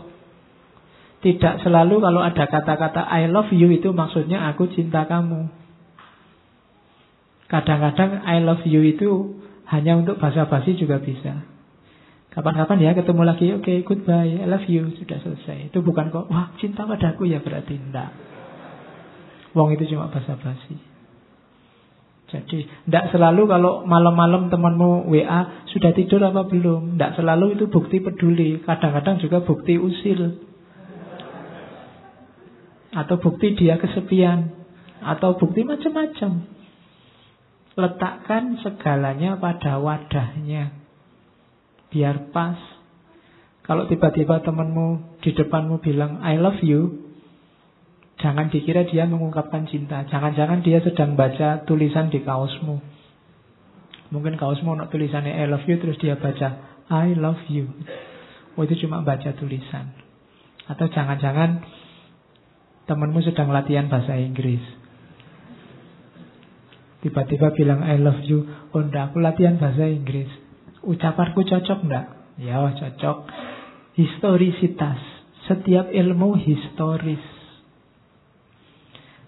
Kok Al-Quran bilangnya ada ayat yang konotasinya bumi datar misalnya? Apa Al-Quran Allah enggak ngerti sains? Ngerti. Tapi itu konteksnya Arab abad ke-6, abad itu.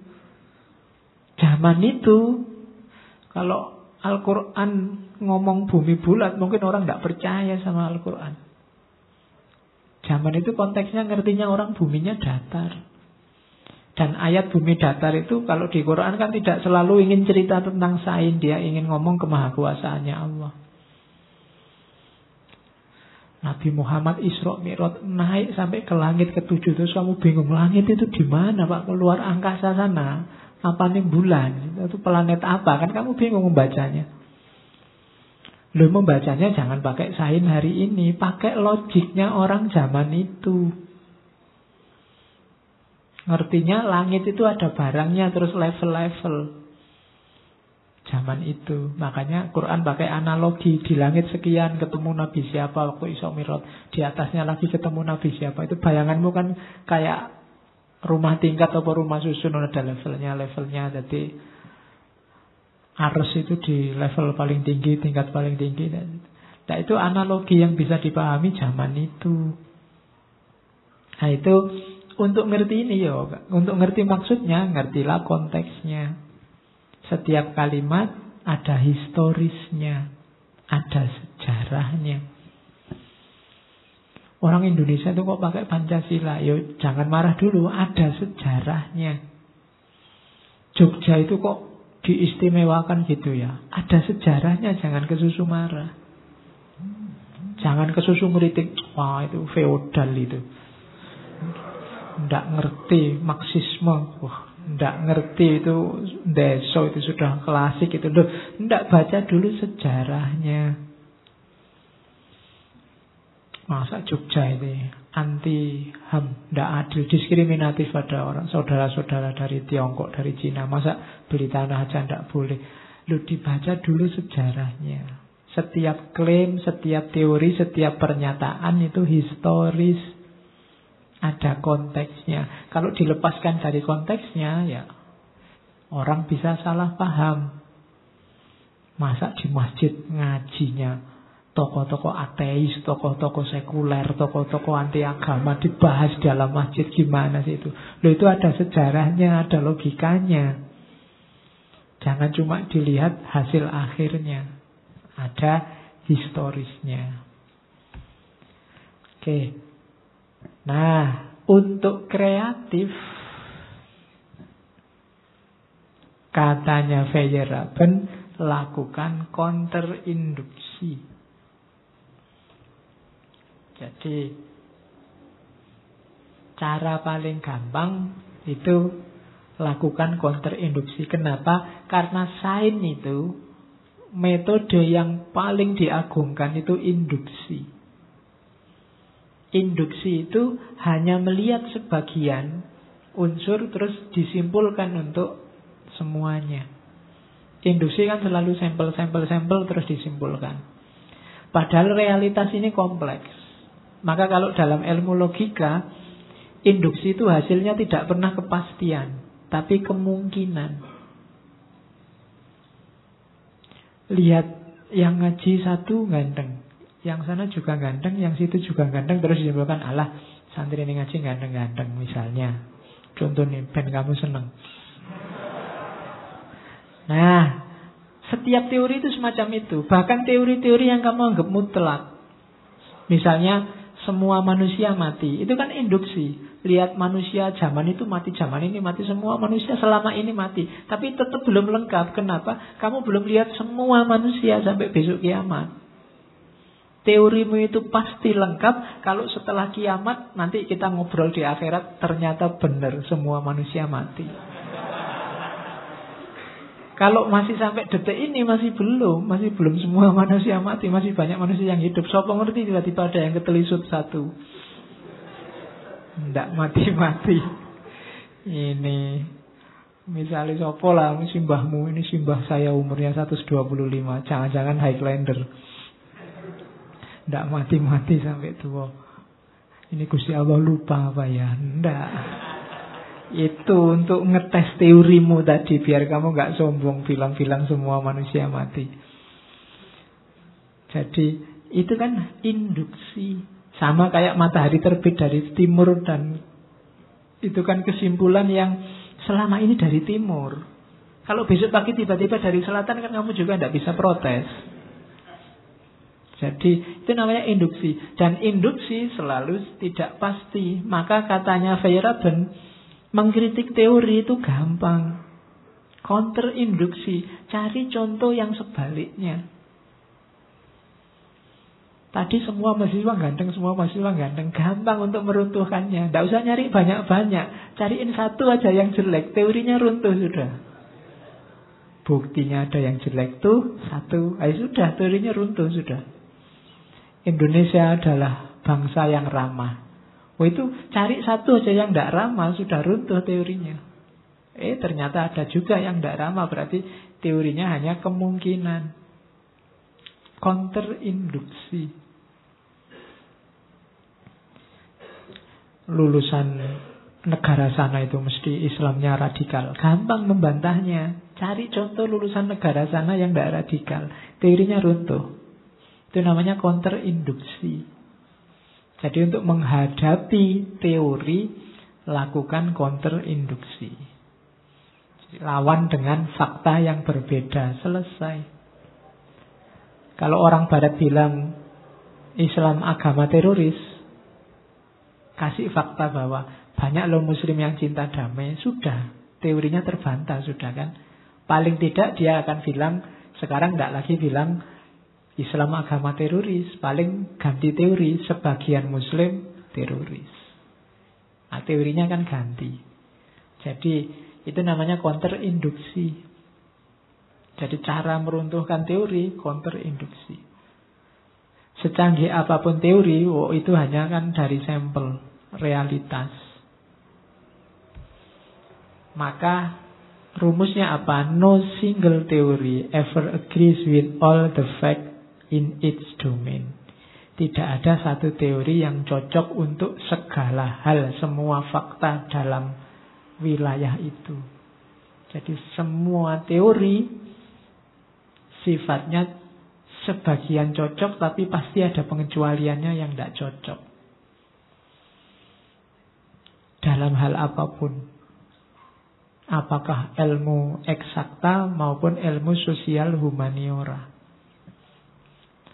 Tidak ada yang selalu cocok terus-terusan. Bahkan ilmu fisika, matematika, biologi juga selalu ada pengecualian-pengecualian. Fisika aja sekarang sudah kuantum. Relativitas, tidak ada lagi yang pasti. Jadi no single theory ever agrees with all the facts in its domain. Nah, yang pertama itu. Kenapa sih harus tidak terlalu percaya sama sains? Karena sains itu tergantung pada observasi. Observasi tergantung pada teori. Teori tergantung pada bahasa. Dan bahasa itu sifatnya tradisi, kesepakatan. Itu loh yang membuat sains itu tidak universal dan tidak eksak. Jadi sains tergantung pada observasi.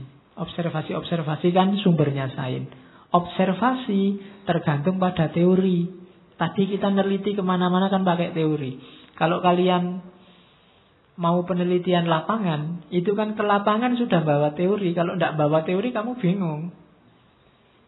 Saya ke lapangan dulu aja. Sampai sana kamu tolah-toleh. Kira meneliti apaannya ya Pak? Tidak bisa. Pasti ada teori yang kamu bawa. Jadi sains tergantung observasi, observasi tergantung teori, dan teori tergantung bahasa. Kenapa teori tergantung bahasa? Karena teori itu pengalaman dan pemahaman. Rumusnya kan itu. Pengalaman dan pemahaman ini kalau diartikulasikan, medianya bahasa. Jadi maka secanggih apapun ilmu, serumit apapun ilmu, sains, dia tergantung pada observasi, dan observasi selalu bergantung pada teori, dan teori selalu butuh bahasa sebagai media. Dan kalau itu bahasa, ya sifatnya tradisi, kesepakatan subjektif. Bahasa filsafat dengan bahasa biologi beda, bahasa tradisional dengan bahasa modern beda, bahasa orang kota dengan bahasa orang desa kan beda. Jadi disinilah kelihatan bahwa sains itu sebenarnya subjektif. Itu yang dikritikkan oleh Feyerabend. Tidak perlu terlalu gaya kalau kita menguasai sains. Akhirnya ada dua prinsip dalam sains. Yang pertama adalah prinsip anything goes. Apapun silahkan jalan. Ini prinsip pertama. Jadi kamu boleh gegeran sama pembimbingmu. Skripsi saya ini Pak, pendekatannya Feyerabend Pak. Prinsipnya anything goes. Jadi saya nulis apa aja, jalan Pak. Jadi boleh. Yang penting kan ke sana. Kalau saya mau ke Solo kan terserah, saya mau lewat Klaten apa mau lewat Wonogiri apa mau lewat Boyolali apa mau lewat, suka-suka saya. Anything goes. Yang penting kan nyampe Solo. Nah, ya enggak apa-apa. Feyerabend begini. Jadi kalau kamu mau ketemu, mau garap skripsi pakai ini, ya konsekuensinya anything goes. Kalau boleh loh ya sama pembimbingmu. Jadi semua metode terbatas, maka satu-satunya prinsip dalam sains adalah anything goes. Segalanya jalan saja. Kenapa segalanya jalan saja? Prinsip proliferation. Biarkan berkembang. Biarkan semakin banyak perspektif. Biarkan semakin banyak teori. Disitulah indahnya ilmu. Disitulah menariknya dunia sains. Proliferation, prinsip pengembangbiakan. Bikin teori sebanyak mungkin. Cocok atau tidak cocok, tidak masalah. Bikin aja sebanyak mungkin. Relevan apa tidak relevan, gak usah dipikir. Nanti ada seleksinya sendiri. Bikin sebanyak mungkin. Proliferation. Anything goes and proliferation. Dari sini dunia ilmiah berkembang. Jangan lagi jadi dogma kayak agama yang membelenggu. Jadi prinsipnya proliferation. Itu yang nanti membuat teorinya dikenal sebagai anarkisme. Anarkis. Setiap teori silahkan jalan sendiri. Science is an essentially anarchic enterprise. Ilmu itu hakikatnya adalah dunia yang anarkis. Theoretical anarchism is more humanitarian and more likely to encourage progress than its law and order alternative. Anarkisme teoritis itu lebih manusiawi dan lebih memungkinkan mendorong perkembangan sains daripada model kaku law and order, hukum dan aturan. Jadi maka katanya Feyerabend, kalau ingin sains maju, anarkis. Jangan terlalu banyak diatur. Maka sains akan maju. Oke. Bagaimana menghadapi sains? Santai saja. Ini kalimatnya ini.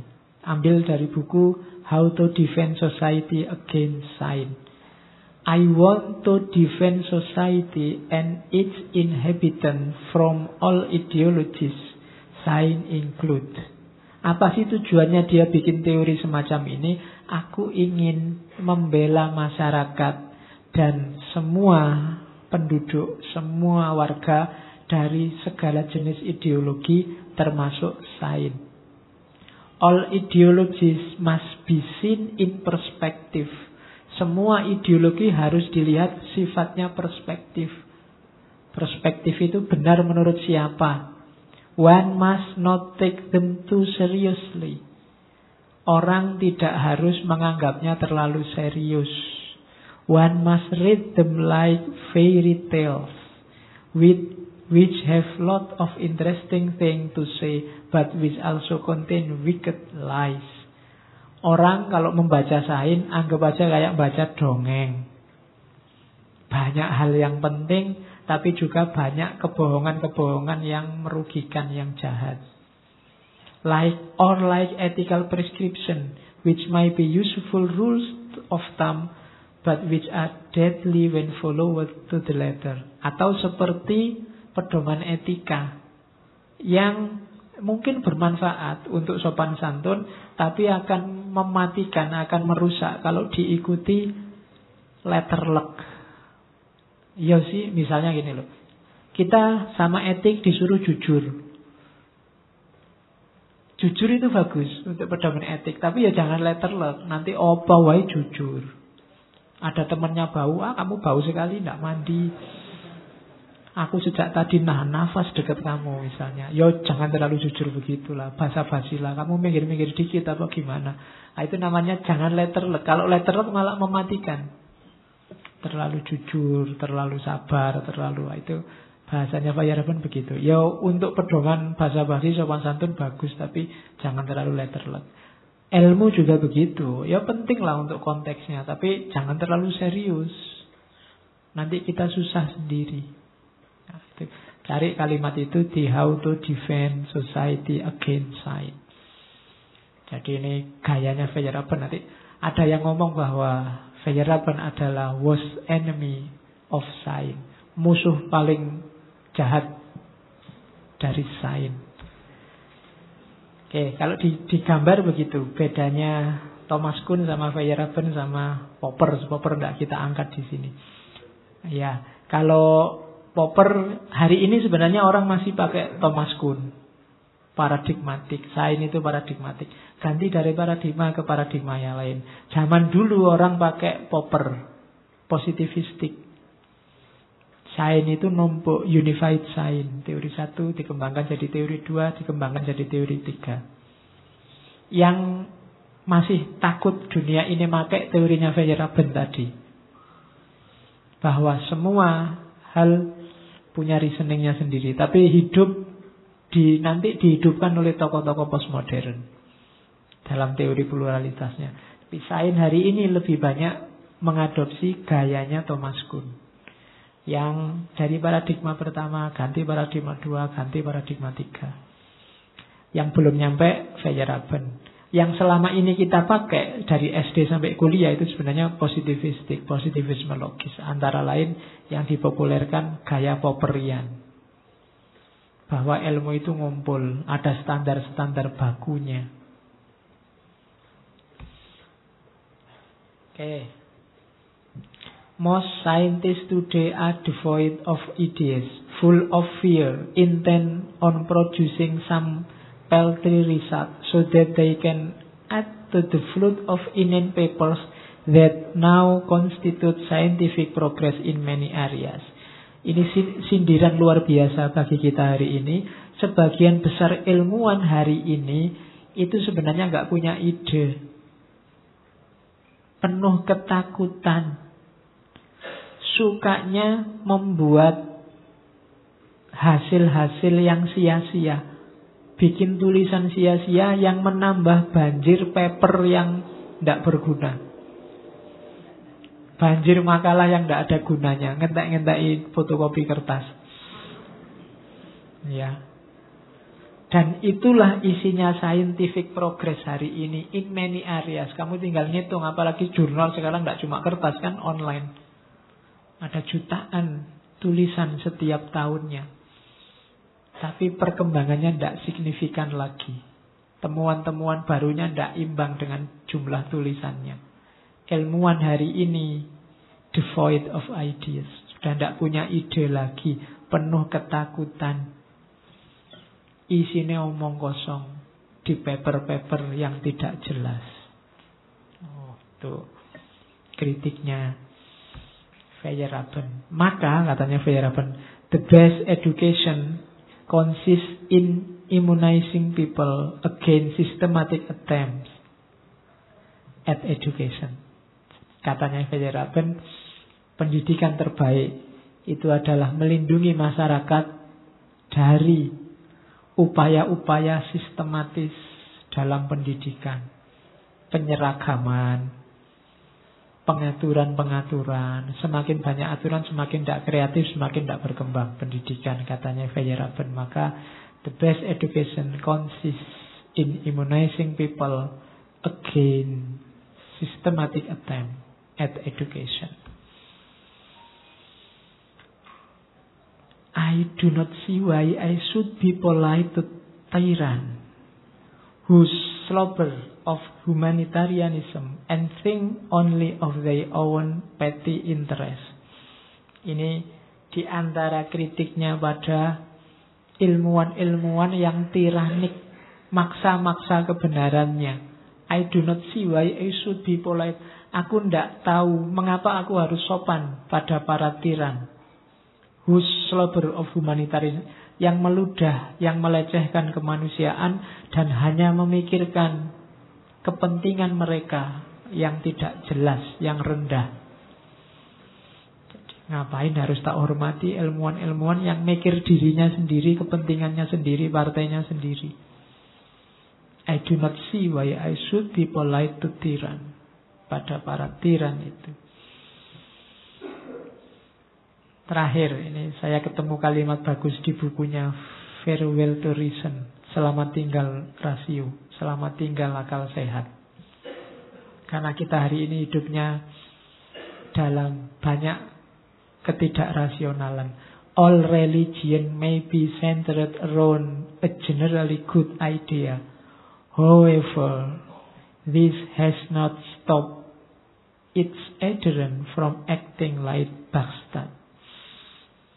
Semua agama berpusat seputar gagasan-gagasan yang bagus secara umum.